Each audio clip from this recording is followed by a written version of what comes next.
నిన్ననే 2 పేపర్లో ఫోటోలు చూపించారు. ఆ 2 పేపర్లు కూడా దిక్కుమాలిన సాక్షి పేపర్. ముఖ్యమంత్రి గారి నియోజకవర్గంలో యూరియా ఇవ్వలేకపోతున్నారు, వ్యవసాయ శాఖ మంత్రి నియోజకవర్గంలో యూరియా ఇవ్వలేకపోతున్నారు, బావిలో పడి చనిపోవాలి. నీకిప్పటికే నీ అవినీతికి, నీ మోసానికి, నీ దగాకి 5 సంవత్సరాలు నువ్వు పాలించినటువంటి పాలనకి ప్రజలు విసికి వేసారి 11 కిలోమీటర్లు గొయ్యి తవ్వి నిన్ను, నీ పార్టీని బావిలో ఇప్పటికే పూడ్చినా సరే సిగ్గు లేకుండా, ఎగ్గు లేకుండా నువ్వు మాట్లాడుతున్నావు. వేరే పేపర్లో చూపించి మాట్లాడితే ఒక అర్థం ఉంటుంది. నీ పాంప్లెట్ లో నువ్వే తప్పుడు ఫోటోలు తీయించి తప్పుడు సమాచారం రాసి ఈరోజు నువ్వు మాట్లాడుతుంటే నవ్వుకుంటున్నారు.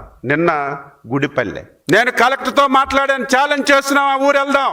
666 బస్తాలు ఆ గ్రామానికి ఇచ్చారు. మొదటి రోజు సర్వర్ పని చేయకపోతే రెండో రోజు రమ్మని చెప్తే రెండో రోజు వచ్చారు. 400 మంది వచ్చారు. 15 నిమిషాల్లో లైన్లో ఉండి గుడిపల్లిలో ఎరువులు తీసుకుంటే నీ దిక్కుమాలిన పేపర్లో ఫోటో వేసి చంద్రబాబు నాయుడు గారు ముఖ్యమంత్రి గారు నియోజకవర్గంలో ఎరువులు దొరకలేదని నిస్సిగ్గుగా మాట్లాడుతుంటే ఏం ఆన్సర్ చేయాలి, ఏం మాట్లాడాలి? బాధ, ఆవేదన కలుగుతుంది. ప్రజలు అర్థం చేసుకోవాలి. సమస్య కొంత వచ్చింది, చెప్పాను కారణాల వల్ల.